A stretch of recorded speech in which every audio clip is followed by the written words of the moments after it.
Welcome to Changing the Narrative with Red and Stace. And we're here to share our lives and our journey moving to South Africa. Today, we're going to have a special guest. She hasn't joined yet, but you guys just stay tuned. Thank you so much for joining our live. Thank you for subscribing and sharing. We appreciate all of you. I just want to let you guys know that if you have not subscribed and you're wondering what's going on in the party, come in, have a drink, get a plate, make sure you subscribe. You don't have to be that neighbor on the outside wondering what's going on and calling the police because we're making too much noise. Come on in, get a drink. Is anything That's all you got? Say? Everybody knows we're going to have Ashley on in a few minutes. She just messaged me and said she'd be on. I guess she's running a little bit late. So, meanwhile, we can chop it up about anything. You got anything? Well, I mean, I can talk about the reason. Like, I was so interested in and excited about doing this interview because I feel like, and if you guys follow Ashley in Africa, you'll know that she's discussed how she decided on making her transition to Africa from the United States. And she just talked about, being burnt out and going through career struggles and just going through that feeling that a lot of Black women have, that I have to do it all and I have to be everything for everybody. And going through that struggle led her to make the decision to change her life and move to Africa. And she spent a lot of time in Tanzania and in South Africa. And so we want to really delve into like what that journey was like. And for me, it's really personal because I feel like a lot of the things that have kept me together all these years, like making sure that my kids were okay and making sure that, we had the kind of life that we wanted. I just kept working, never processing or taking care of myself. And now I don't have a house. We don't have a lot of expenses right now. Our kids are all moved out. And it's leaving me in a position where I have a lot more time and attention to think about my feelings and my mental health. And I have honestly been struggling for a very, very long time. And I just never took a second to think about how it was affecting me, how it was affecting the way that I parent, the way that I am as a wife. I just kept moving through it and struggling through it without taking any time to actually process it and heal from everything that's happened in my life. Everybody's got healing to do once they get to a certain point. And I think now I'm at the point where moving to Africa isn't just, I'm looking for peace. I think it's kind of going to put an end to the life that I was living before and have a new beginning to the life that I want to have and do the work in between to get from point A to point B. So I know, Stacey, I've been talking to you a lot about my feelings lately. Go ahead, keep talking. And, but have you seen a difference like over the last couple of months from before we started like going through this journey and moving and stuff like that? Well, the stress level has definitely been taken away a little bit. We don't worry about as much as we used to worry about.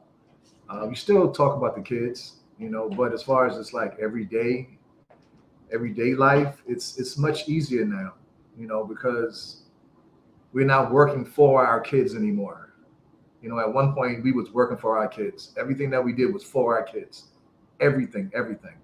Now it's more so, for us, all our kids is out working now, and yeah. That's just what it is. And as far as you, it seemed like you're just more open. You want to go through the woods. Ashley, I sent you the link. Just click onto the link and we'll bring you right on in. Yeah, it seems like, you want to do different adventures now that I'm not down with. Yesterday, man, she wanted to go in the woods. Yo, black people don't go in no damn woods. She wanted to Black go in. people do go in the woods. No. The woods are for everyone. There's so much historical context around fears of Black Americans. Like there's a fear of water because we weren't able to go to any of the local pools because they were white only pools. So there's like a generations of Black people that never. Okay, give me 1 second, Ashley. I got to email her the link. That never swam, never had access to a pool or a beach or anything like that. So there's a whole generation of, with this fear and aversion to water. And then not to mention, with the woods, like going into the woods was dangerous. Foraging was dangerous because if you came up on white people in the woods, something could happen to you and there's no recourse. So there's a lot of trauma and history around why we don't do what they call white people shit. Like going into the woods. Can we put it in the chats? I mean, we can. Put that in the chats. Okay, hold on. Actually, we're gonna put it in the chat and just click onto it. That'd be a whole lot easier. Oh no, we can't do a private chat because she's not in there. No.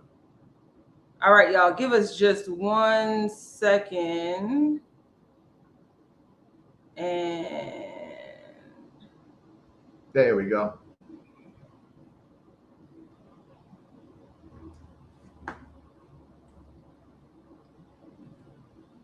All right, all of y'all don't come in. We're just doing this as a technical workaround, okay? Yeah. Maybe later we can get some questions. Maybe later. Yeah, maybe later. Just not right this second. Yeah.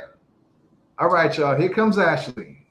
So what I was saying in the meantime is, there's a lot of historical trauma around why Black people don't do stuff like go in the woods and forage. Because we're not supposed to. And like even Black people liking their meat cooked well is because, when you back in the day, like when you went to the grocery store, you didn't know what quality of meat you were getting, how old it was, and you had to make sure that it was thoroughly cooked to make sure nobody got sick. So it's a lot of the things that are cultural are really reactions to trauma and mistreatment. Okay, I'm still not going in the woods, y'all. We was walking yesterday.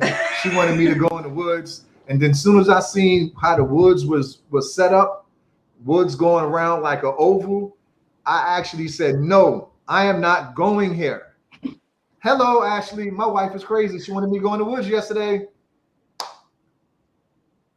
Black people go in the woods. Okay. You come visit her, and y'all two can take the wood route, and I'll take the pavement route. Okay, I love camping. That was one of my favorite things to do as a kid, and even now, like a couple days. I'm not trying to do 7 days, but I can do overnight. Two nights maybe. Yeah, I was just telling Stacey, the woods are for everyone. They are for everybody. Like have your knife, have your mace. You know what I'm saying? Like be prepared, but go out there, Anyway. Yeah, so let's introduce our special guest. Please, everybody knows her. Everybody, what's up? Shout out to Ashley in Africa. Thank you so much for joining us today. You just are glowing. I love the colors you're wearing. You look so gorgeous. Like Thank you. Whatever you're doing suits you. So thank you, Stace and Red. Thank you so much for having me. Yeah, so hello everyone. My name is Ashley. I have a channel here on YouTube called Ashley in Africa. I talk about my experience moving, living, doing business. I talk about motherhood. I'm talking more now about relationships and business, friends, making friends on the continent, and entrepreneurship. So yeah, I'm a mom of 2 girls. I'm an entrepreneur. I'm a divine feminine. I've been living in Tanzania for almost 2 years now. And I also am working on getting residency in South Africa as well, and spending a lot of time in South Africa. So yeah, that's a little bit about me. Thank y'all for having me. I'm so happy. We've been trying to do this for months. So I'm so happy we finally got it together. Okay. And Yeah. thank you so much. I just came home. It's about 8 o'clock here. I was Uh-huh. out with the girls all day. So I'm dressed in like my Sunday family day out. So thank you because I Okay. feel exhausted. So thanks. Okay. Well, since you was out, I got a question for you. Since this is a good segue for my Yeah. first question. Okay. Um, who moves to Africa with two kids? Me. Y'all talk a lot about just being parents and that your children are grown. I'd always wanted to move abroad, right? I'd always wanted to do it. And then when I kind of got into my life and my career, my relationship, becoming a mother, and my partner really wasn't like interested in that, I just threw it out the window. I just assumed, okay, well, that's a dream deferred. It's probably something I'll have to do later in life, or it may or may not come to pass. And I had an opportunity to do it when the world came to a stop in 2020 and everything halted and really things were up in the air. And I felt like now is the time. If I don't do it now, I'll never do it. And also, this was when we were at home. We were seeing Black men and Black women being murdered in America, up close and personal, right? Like we knew it was happening, but we were seeing it happen. We were seeing a lack of accountability and power, people in powerful positions. And I personally did not, my oldest daughter was familiar with George Floyd, his name and the significance of that. But I did not have the heart to tell her who Breonna Taylor was. And I just did not want her to ask me, who is Breonna Taylor and why are people saying her name? I couldn't fathom having that conversation with her.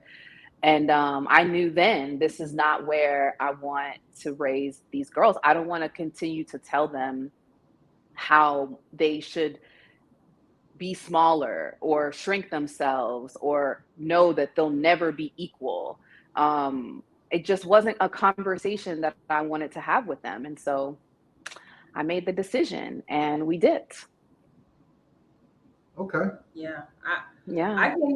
I can totally understand. Our kids were a little bit older when that stuff was happening, Mm-hmm. but I think that almost made it worse because they understood that they were potential victims. Like they weren't at that point, they weren't under the guise that mommy and daddy could always protect them because they were 16, 17, 18, and they understood a little bit more. um, Yeah. so it was a lot harder even to have those conversations with them being older. Yeah. um, it's just the kind of conversation that you don't want to have with your kids about what they should and shouldn't wear, how they should conduct themselves, to make them seem, like you said, smaller and unassuming and not dangerous. Um, it's traumatizing, like to have those Yeah. conversations and be on the receiving end of those conversations. I think we all been on the Yeah. receiving end of those Yeah. conversations. Yeah. We Uh, had. but I also think that our kids, probably like some of the other kids too, think that these issues can't happen to them. I mean, I had one conversation with Zanaya, and she was like, "That can't happen to me, Daddy." And I explained to her, like, I'm pretty sure Breonna Taylor probably thought the same thing. All these other people that got killed probably thought the exact same thing. It's not going to happen to me. It can happen to anybody at any given time. All the more reason why we felt like we needed to go. um our kids are not, they don't want to leave the United States. Mm-hmm. Mm-hmm. um Mm-hmm. but I mean, I think that I would have never thought about leaving the United States at that age either, because this is what I know, it's where I wanted to be. So I mean, maybe they'll change their mind at some point. um so moving on to the next question. um how does your family feel about your move? Like, initially and how has it progressed? I couldn't even hold it in. I couldn't hold it in. So first things first, we have the same. My daughter's name is Zanaya also. Y'all. Really? Oh, How did wow. you spell it? It's a different spelling. With a T? Mine is too. It's with a T. No. See, mine is different too. It's Tzenia.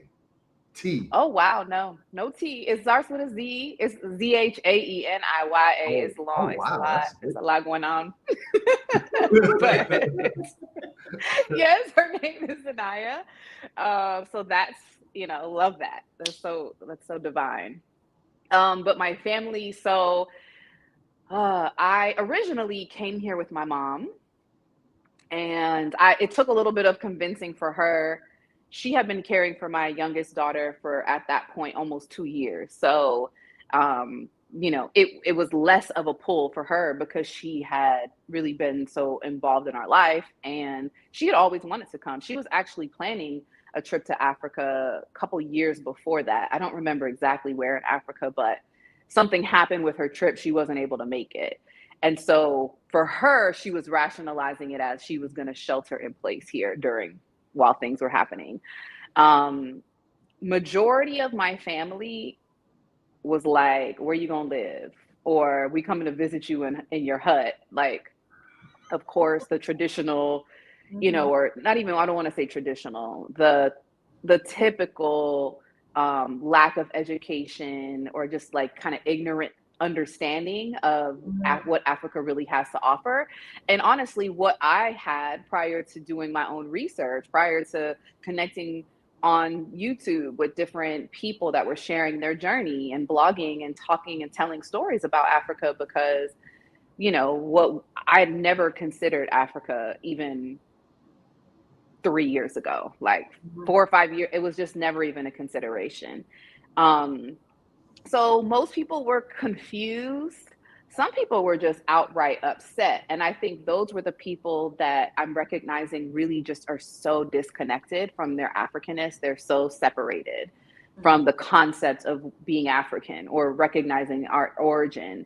And then other people were like, oh, that's so on brand for you. Like, that sounds like something you would do, So, some people thought, oh, she'll be back. I ain't back. I ain't going back. But yeah, it was a mixed bag for sure. I think I am starting to inspire more of them to actually visit through sharing and through them seeing like, oh, wow, like that, you can do that, or you have access to this, or you're looking great. Oh, the food is great. Oh, what's going on?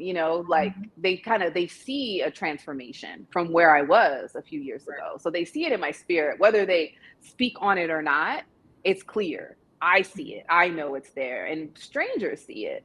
So I think it will take some time, but ultimately I've realized Africa isn't for everybody. Everybody will not come here. Some people will awaken at different times in their life to say, hey, I really do want to reconnect with the birthplace of humanity. And some people are very content with where they are. And I am learning to just be okay with that.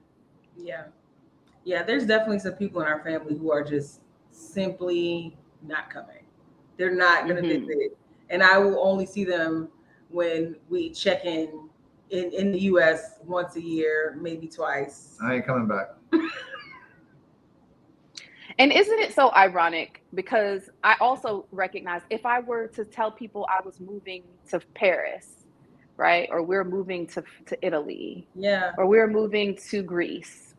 Ooh, I can't wait to visit. It's like, oh, I'm moving to Tanzania. Where's that? East Africa. Oh, like I get well, why? What made you choose Africa? Nobody asks why people choose to move to Paris. Nobody asks why people choose to move to Germany, Amsterdam.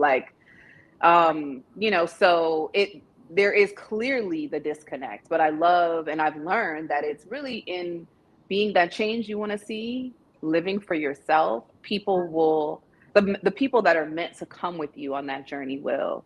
And Dr. Latasha Blanton actually told me when I was my first visit to South Africa, she said, you realize you're going to shed a lot of the relationships that you once had. Like, that's just a part of the process anytime you ascend. And this is just a different level of ascension. It's a physical ascension, maybe not a spiritual ascension. But she told me that, and it's something I'll never forget. Yeah, and I think that in part of the shedding too is gaining, because once you shed people or things from your life, you're leaving room for new things to take place and take hold. Yep. And we've experienced that, a whole nother family, group of friends that, we never would have had in our lives previously. What are you talking about? We're talking about our South African. Oh, friends. She knows all of them. I know.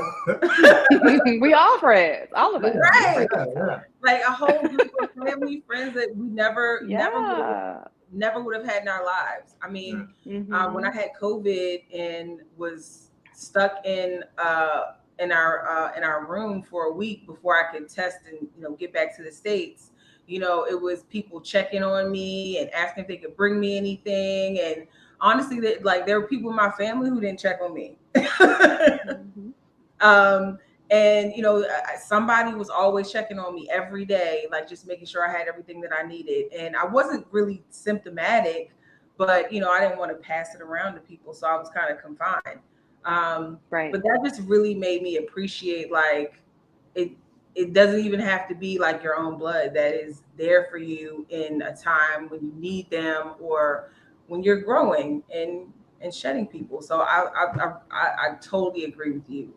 But I just wanted to add that, like, you also gain people in that process too.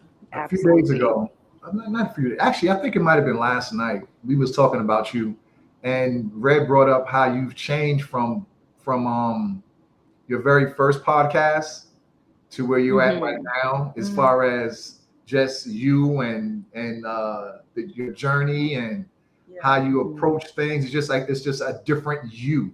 Like, it's you, but it's just the energy is different. Like now, you're so much more intentional in your speaking, and you just look like you're like glowing. You know what I mean? Like, you can really just see the difference.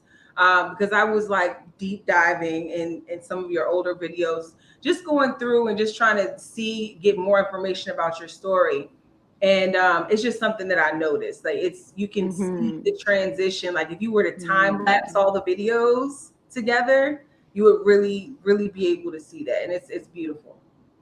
Yeah.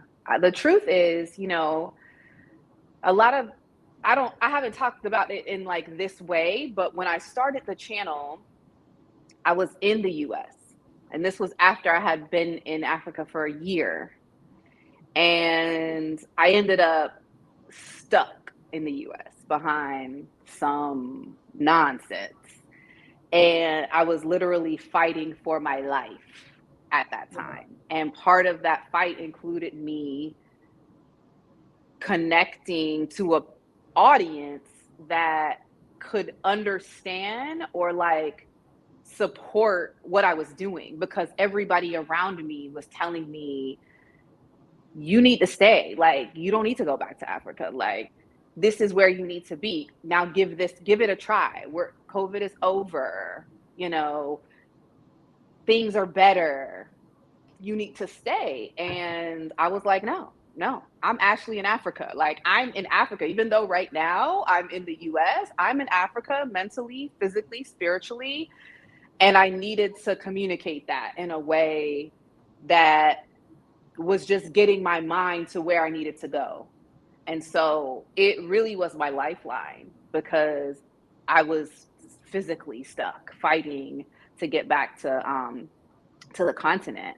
And so when I started YouTube, I actually took that time to invest in myself. Like, and I took a YouTube course, and it was really something I knew I wanted to do, but I needed like that extra push to do it.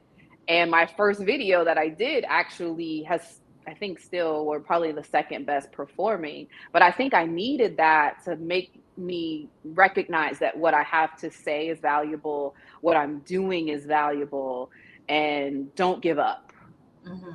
And so, yeah, October is when I started the channel. I didn't get back to the continent until March. So it was a time, like, and I was putting on, I was putting on makeup, I was putting on my face, I was doing my notes, sharing my story with the goal of just connecting to people that could relate, that could encourage me, because honestly and truly, everyone around me was discouraging me to come back to the continent. And I'm so glad that I persisted, but the result of that was realizing that people found value in the content. And it's been just a humbling, beautiful experience ever since. So yeah, that's the growth that you see. Yeah. And I've definitely noticed that once we started this channel, a lot of people are more open to Africa now. I have friends that inbox me, or I actually had a friend that just got back from Egypt like 2 days ago. I think she went to like 3 different countries over there. And yeah, I have a lot of friends that saying, when you get there, we're gonna come visit. You're gonna come visit, and it's definitely different now. I think people are seeing it different. Even like when I post a video today, instantly I had like 20 people that's like, I'm gonna watch. And at one time, I'm pretty sure they wouldn't watch. You know what I mean? But now it's people minds are open now. Yeah. It's definitely like we just started our channel in March of this year. And I was kind of I just didn't think like we were gonna get a lot of support. Like it just seemed like it's just so many YouTubers out there, and everybody has so much to say. I'm like, it's not gonna really take off like that. And then when our first episode kind of took off, and then we had some stops and starts, but overall it's just been like, wow, people actually care about what we're talking about, and they are invested in us. So yeah, I think you're right. Like it's really nice having that support, and having other people also think that what you're saying is important. Yeah. So I would say that my next question, it's multiple questions, but you are one of the few people that I've seen that is a single mom, who's relocated to the continent. And what has that been like for you and your girls, like your relationship, and just like how you move through the world? Like how has that changed? Great question. I feel like I'm a better mother. So prior to 2020, really, I got laid off at the top of 2020. I was really kind of at the precipice of my career, making 6 figures, senior level, in tech, and was also, I think at the time, was getting additional certification. So I was working like 60 hours a week, studying 20, 30 hours a week. I was a hot mess. I was burnt out. I was stressed out. I was, what is that word? When you're like lashing out, just irritable because I was tired. And I just wasn't, I would see them when I would take them to school, and then when I would come home or pick them up. And so my relationship was not really there. I mean, weekends sometimes here and there, but I was pretty much a chauffeur and like a cook, or, I wasn't a mom. And these last 2 years have allowed me to be a full-time hands-on mom. Even though I have an incredible amount of help. So I don't really like to use the word single mom. I use it in a way to relate to women, that find themselves in motherhood without their child's father, or, you know, even if they're widow or they're divorced, because I really have such a beautiful community of support here in Tanzania. I have like a full-time house helper, which we call them dadas, which is sister in Swahili.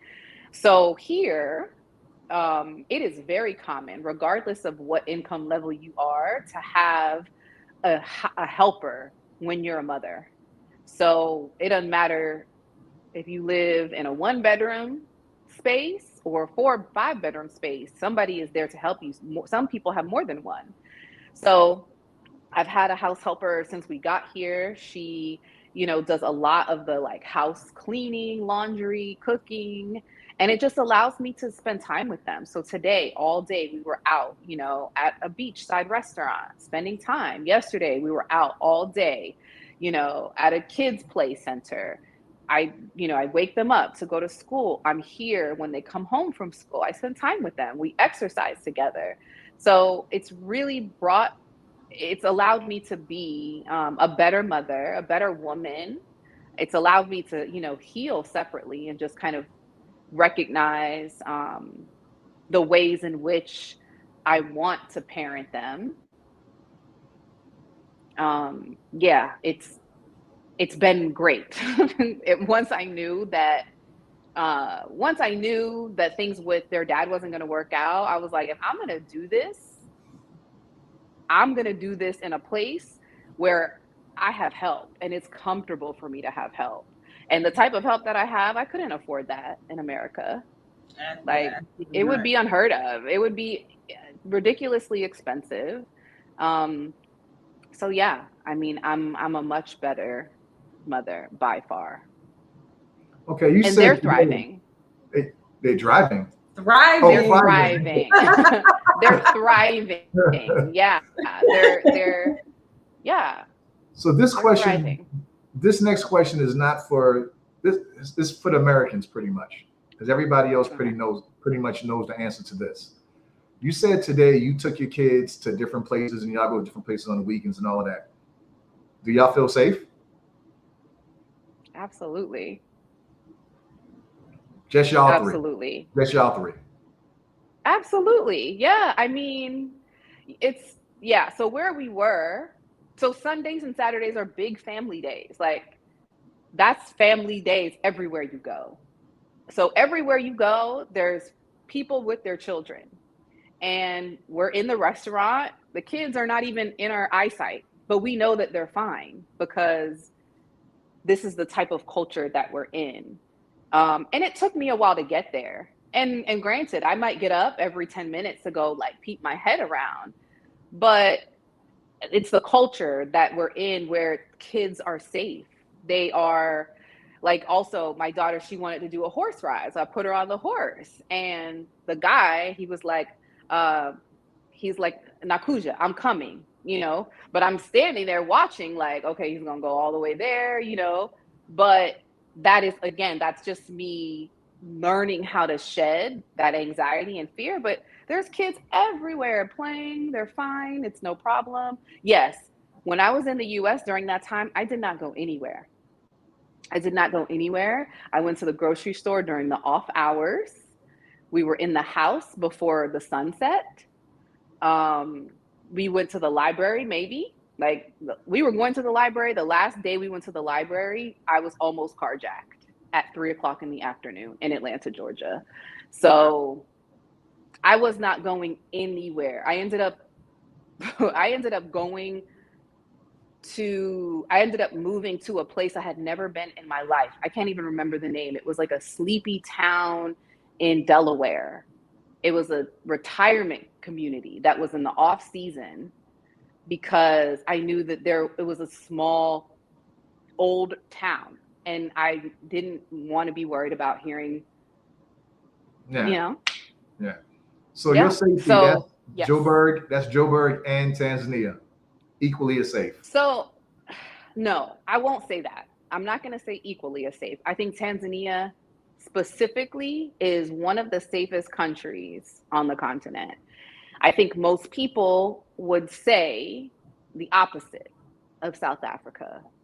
I think that has a lot to do with the media that comes out of South Africa, the Western structured media. I have never had an unsafe experience in South Africa. The most that I know of, having a friend who had her phone snatched, Yeah. but I've never heard of anybody, having a unsafe experience, like the countless situations that I'm familiar with, that my friends, relatives, people that I know, neighbors have had in the US. So I won't say equally, but I will say I don't have the same concern of safety in South Africa or Tanzania as I do in the US. Yeah. Okay. So can you tell us a little bit about the education system? Like, how does it compare to the education that your girls were getting here in the States versus what they're getting right now?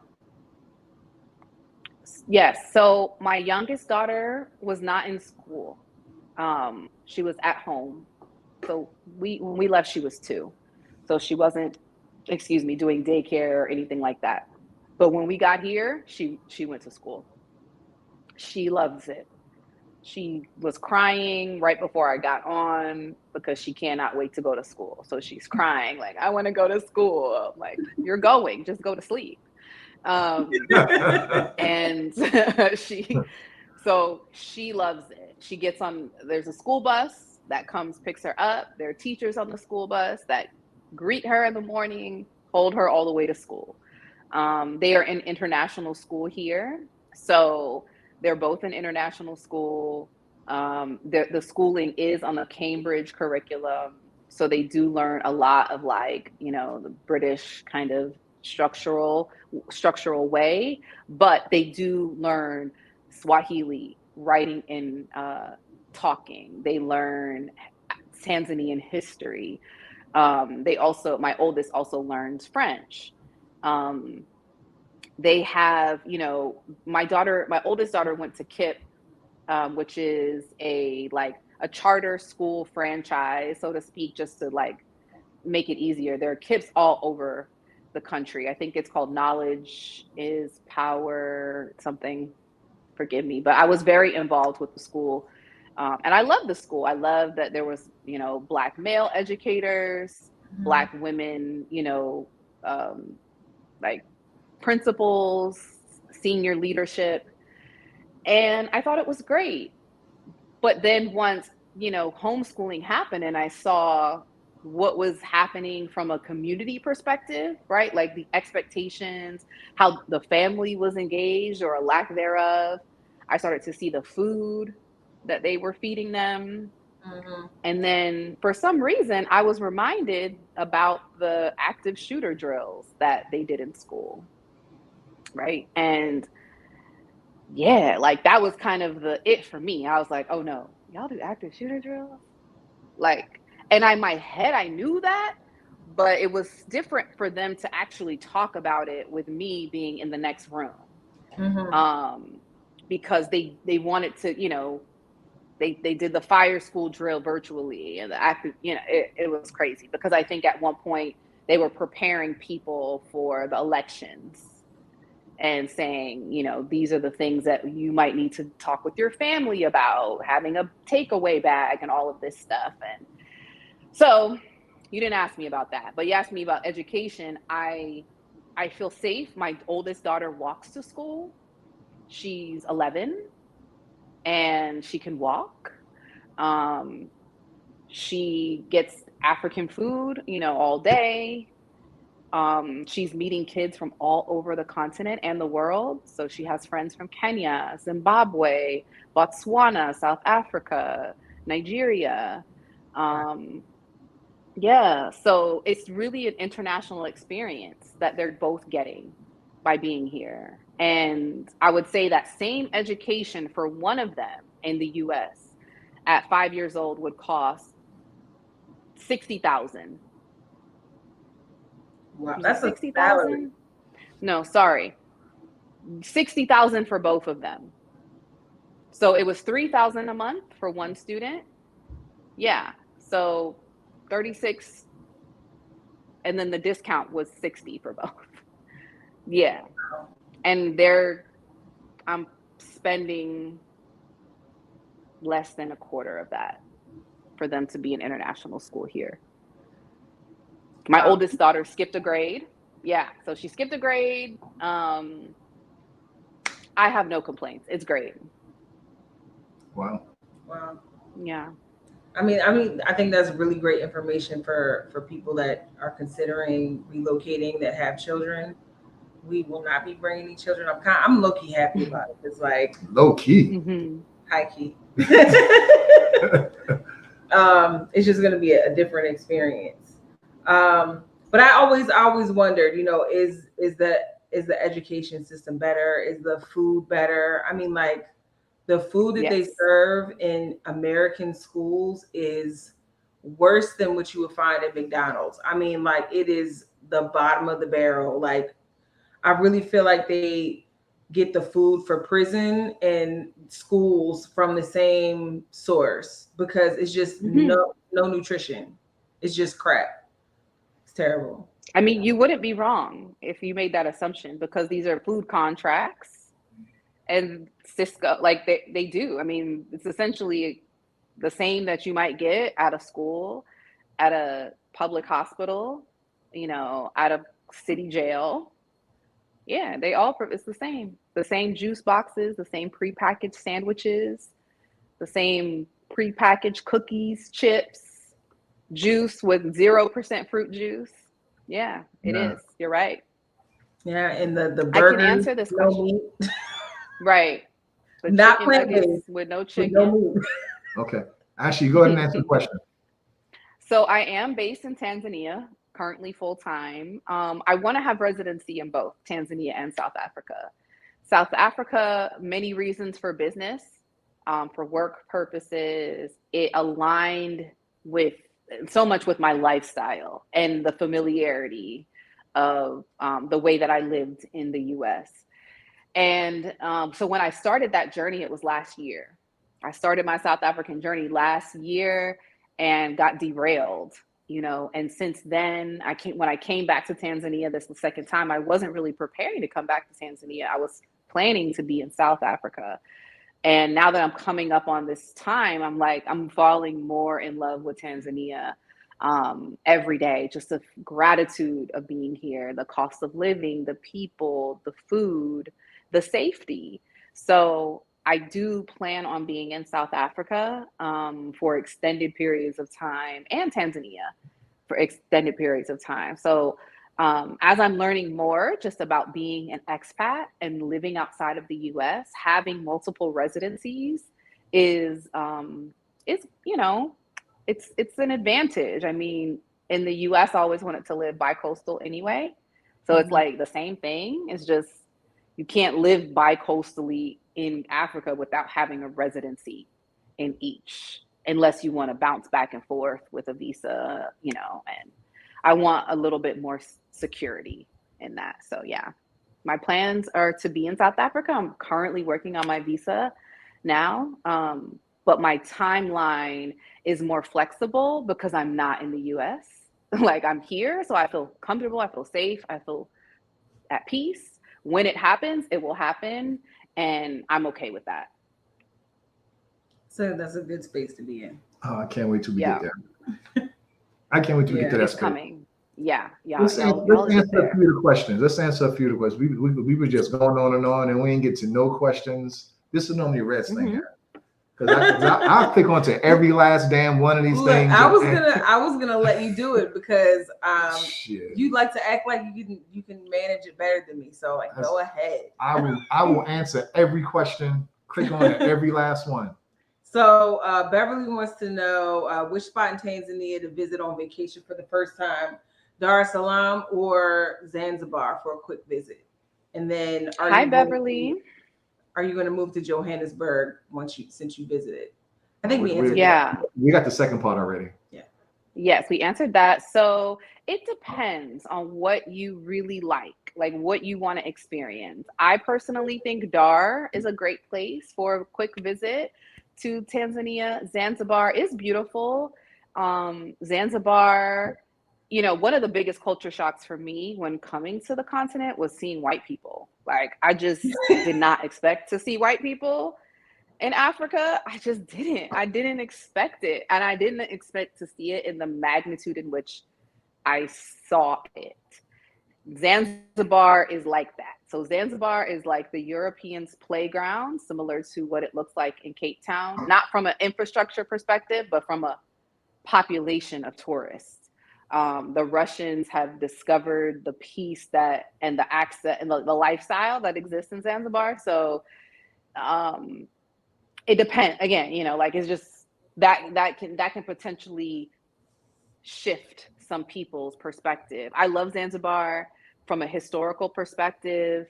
But there were some things that I just was like, okay, this is a great place to visit once or twice. I've been there 3 times. I may go back in a couple weeks because Diamond Platinum's doing a full moon party, and I really want to go I really want to do that. But otherwise, Zanzibar is a good place to go and be like, it's cool. But Dar, I think it's great because so how far are they apart?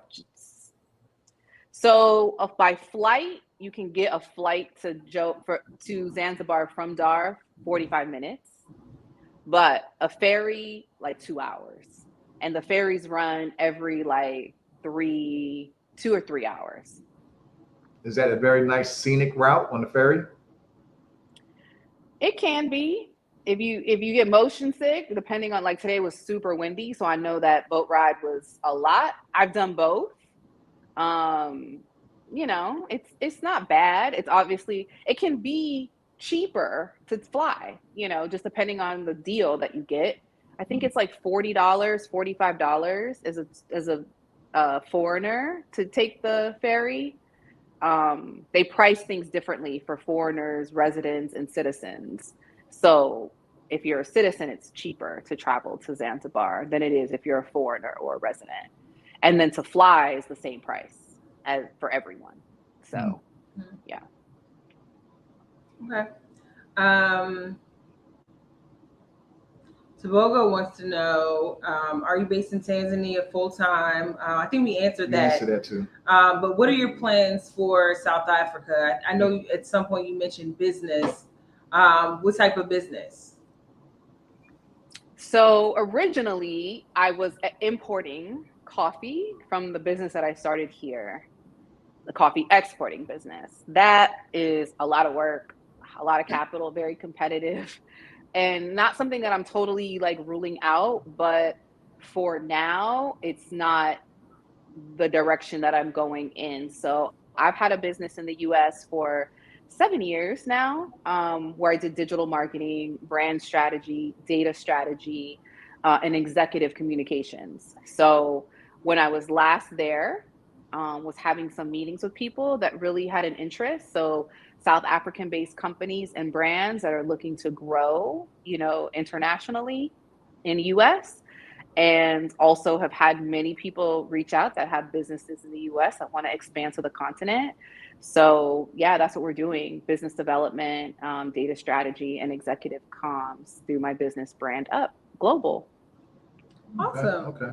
You also mentioned in one of your videos, cooking is a good thing in SA or in Africa in general. Yeah, that was back in 2021. But I told you I was doing a deep dive, and it was five low-cost businesses.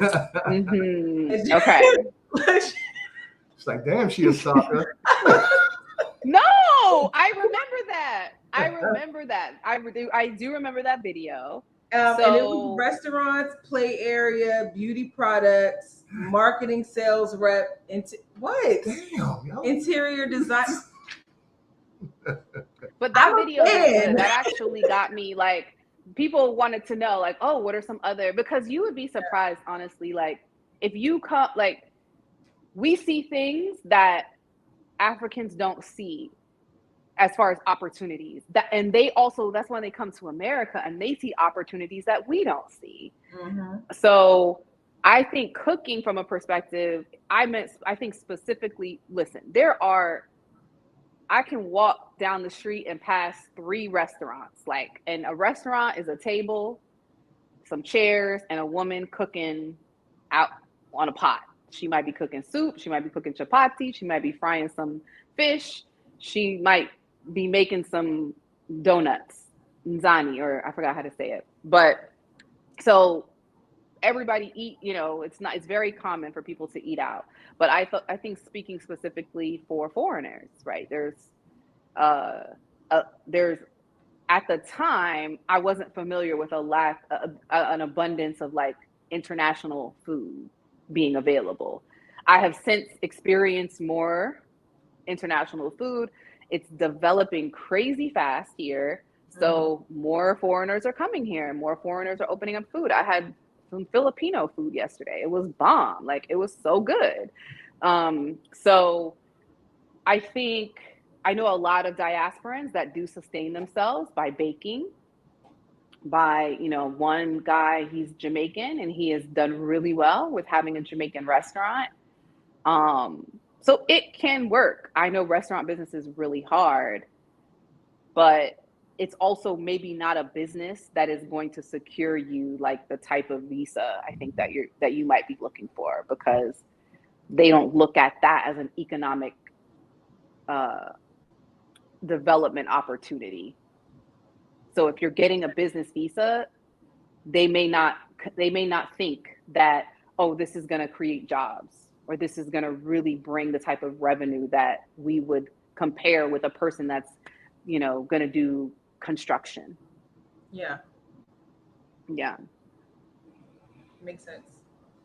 Do you have any other questions? Go ahead. I mean, I'm like, all my questions are answered. Only thing that I have left is burning questions. Okay. I got something for you then. Okay. Your kids. No, the kid. How fast did the kids adjust to the culture? So fast. Like, really? Kids adjust fast. It's us that take longer to adjust. They adjust fine. They adjust fine. Like, I think my youngest one, when we first got here, she was 2. When we went back to the US, she was inundated with McDonald's and Chick-fil-A and like Cheetos and all of that. So when we got back, she was asking me for those things. But before then, she hadn't.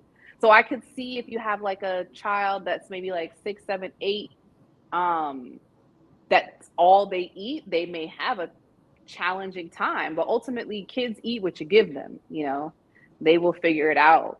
And so, but I'd say that just me telling her they don't have Cheetos here. There's not a McDonald's here. That is some of the challenge with South Africa, because I know that everything is there and some, like they have their own fast food. Mm-hmm. But they adjusted just fine. I mean, they didn't have a house helper. So like my oldest daughter, I have to check her sometimes because I'm like, make your bed. She's like, is Dada coming today? And I'm like, yes, but you still need to make your bed. Right. So she's used to someone ironing her uniforms and her clothes. And before, she used to do laundry. That was her chore: laundry, dishes, vacuum, all of that. So now she does the dishes a couple days a week when our Dada isn't here. But she's just living her best life. They adjust great. And it's a child-centered culture. So like I was saying, you can be anywhere and there's a place for kids. They cater to the kids. So they love that, they get catered to, versus you take them out to a restaurant in the US and you're worried about them screaming. They'll give them some crayons, but they better not run around this restaurant, or else you're going to get looks from everybody, in the restaurant. Where here, kids are kids. The waitresses will take them to the restroom for you. They will wash their hands for them. Like, it's just a totally different culture, and they adjusted so well. That's nice. Yeah. So you're from Atlanta. So I'm pretty sure you're very familiar with smoked meat. Mm-hmm. Smoked meat or braai? I got to pick. Yes. I saw that.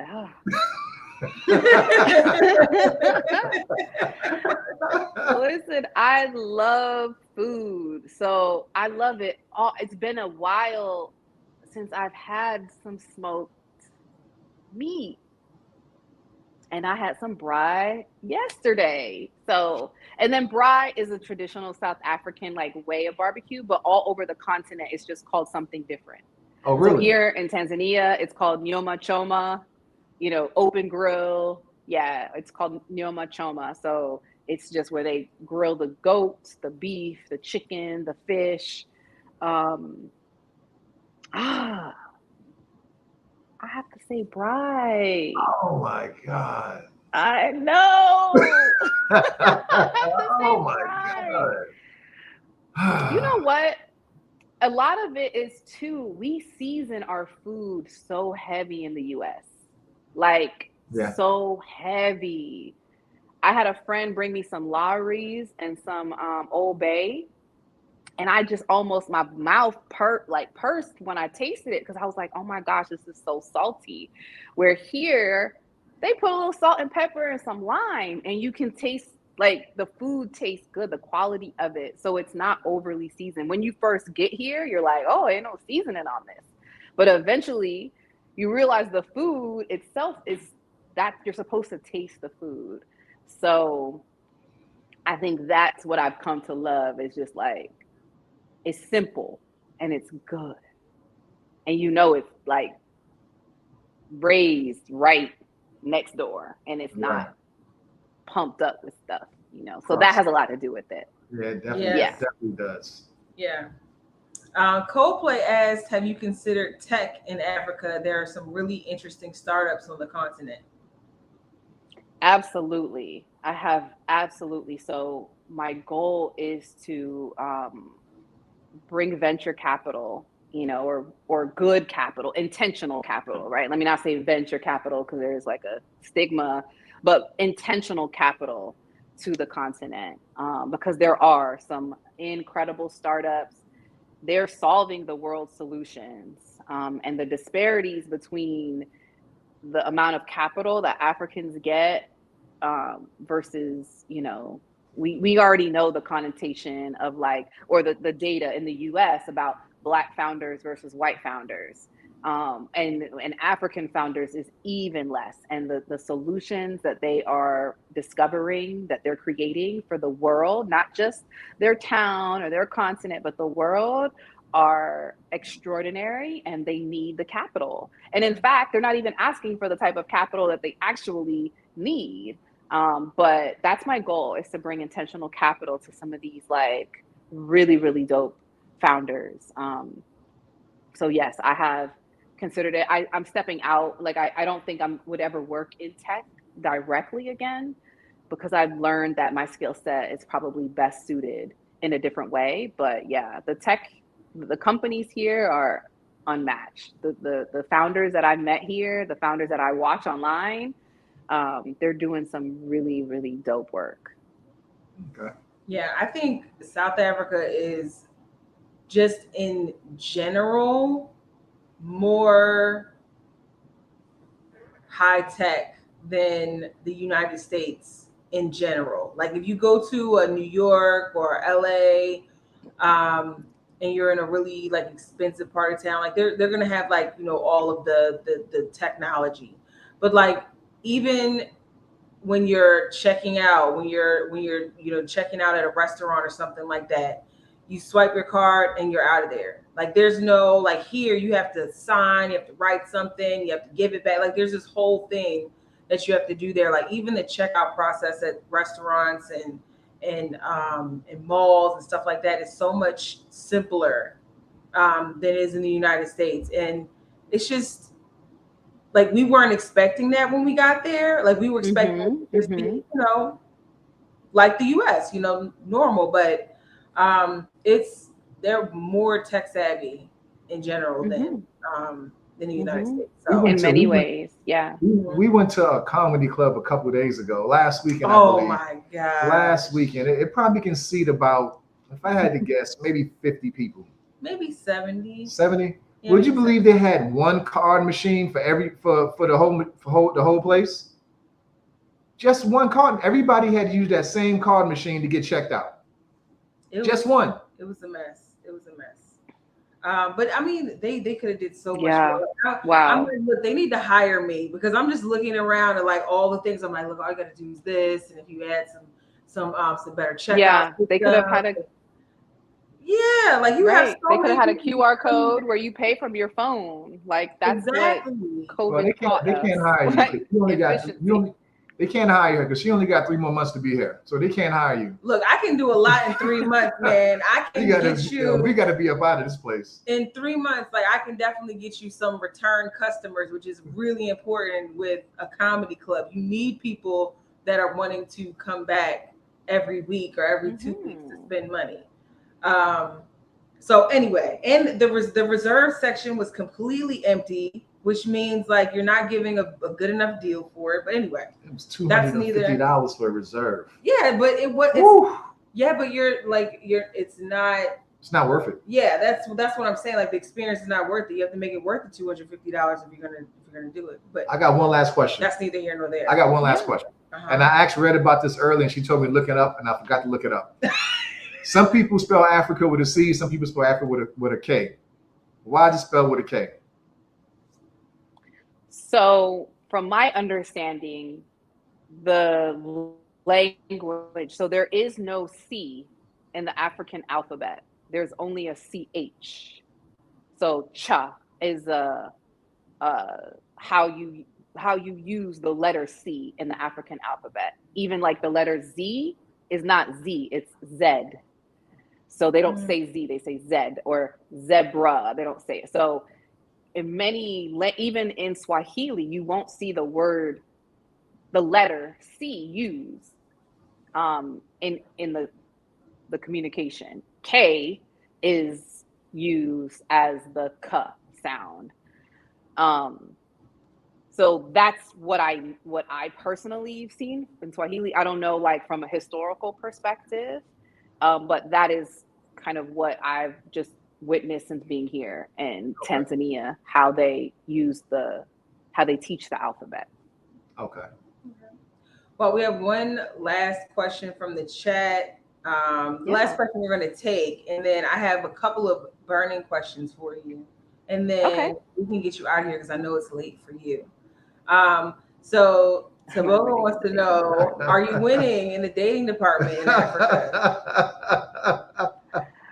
I think so. I ain't gonna lie. I think so. I mean, I didn't date, for a minute when I got here. I was super focused on myself and just getting healed, peace, rested. And I think that's so important, like in general, especially just coming from the US for single women or men, that if you want something serious, right? Like now, if you want to be out here and just be having fun, and some people, that's how they kind of rebound, it's available to you. But that wasn't really my journey. And so I got to learn what was important to me, what my values were, what I wanted, and how to make sure that I could actually match words with actions.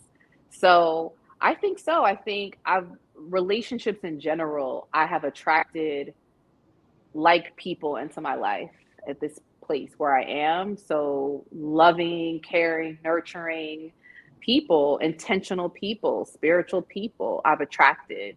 So I haven't had like really any trouble. I mean, I have met some people that were like, okay, you're nice, it's friends, like let's just be friends. But I think so. I think, it's going good.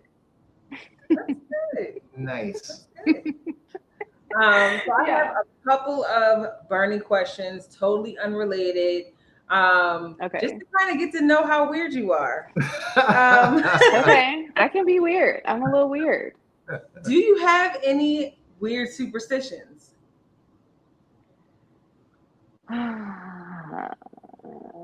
No.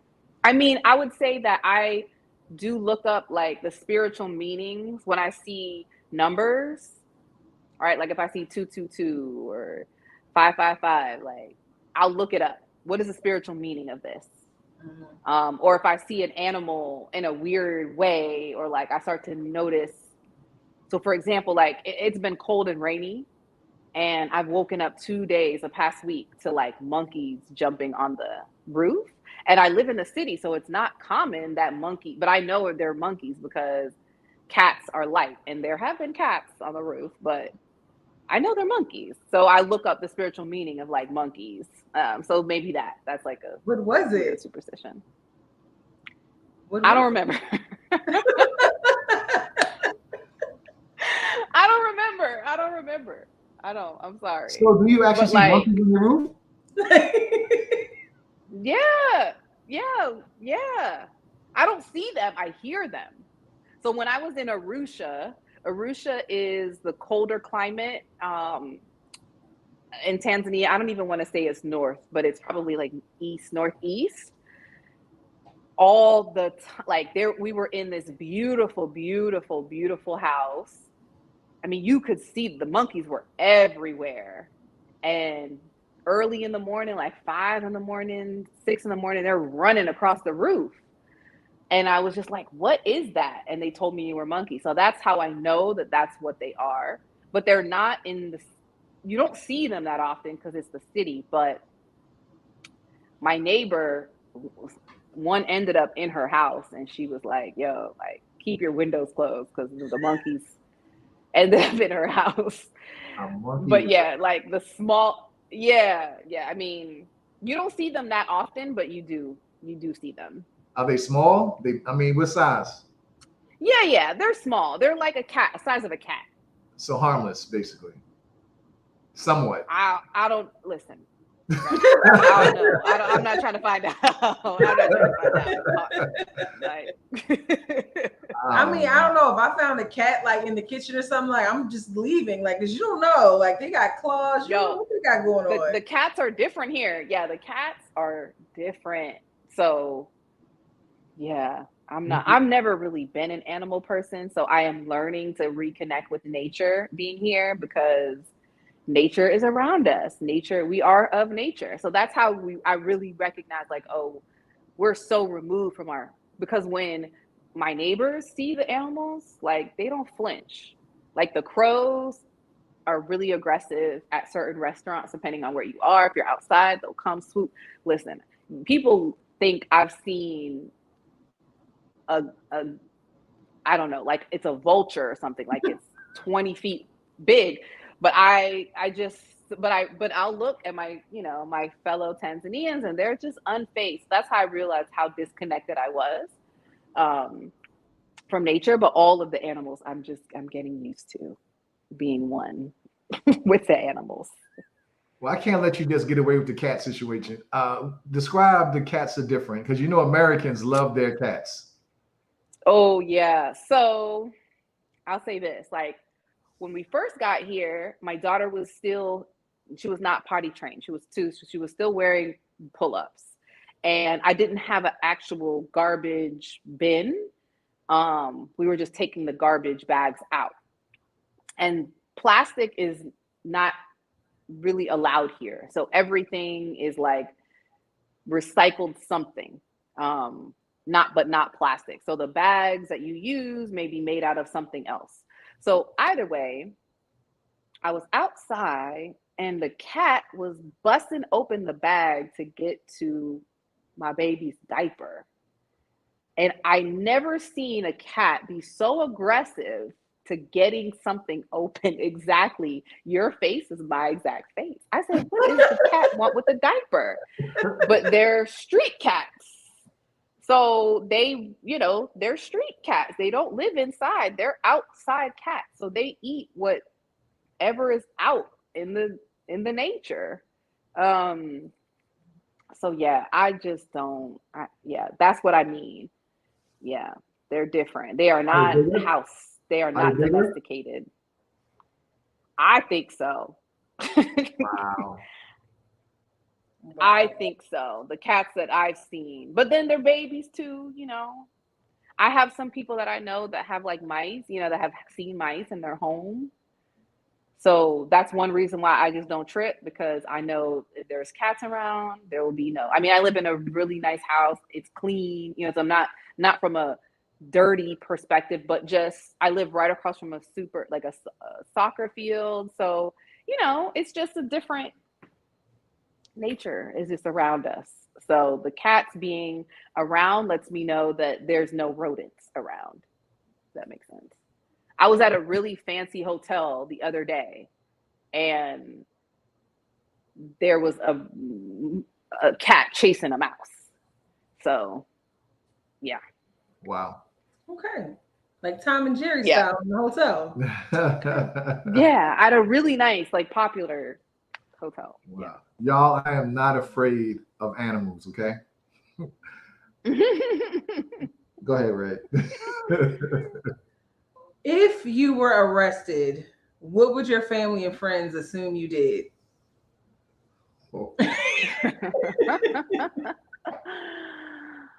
Oh, what would they? Oof. damn, that many?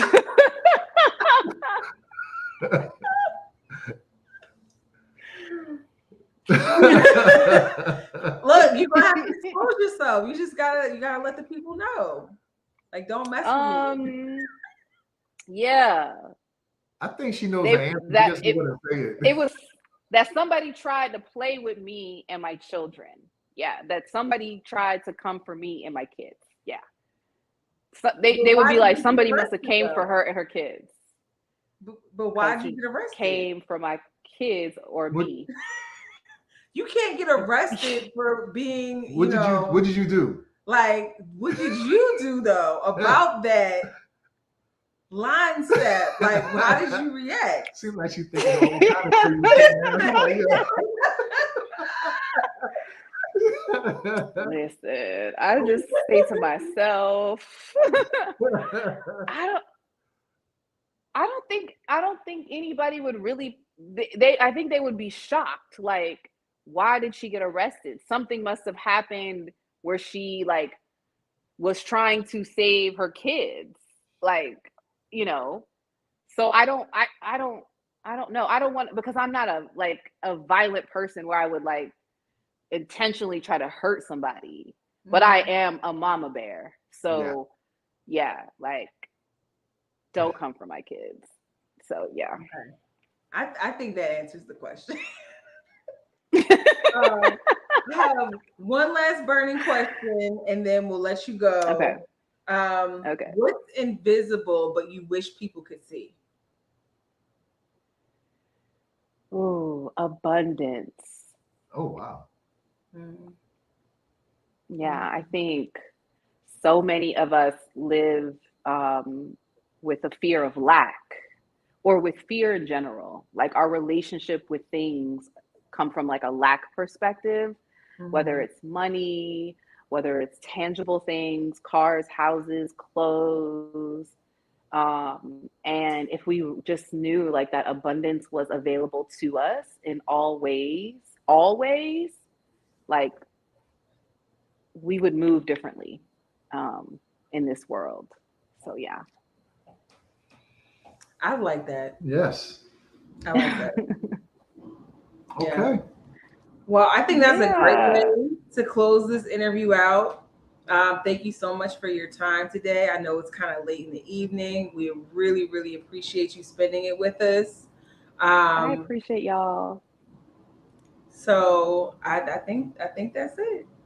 Don't forget y'all to like, subscribe, share to both channels, Ashley in Africa with the K, and Changing the Narrative. All right. Thanks, Stace and Red. It's been a pleasure. Thank you. Can you stay on so we can chat a little bit longer if you got a minute?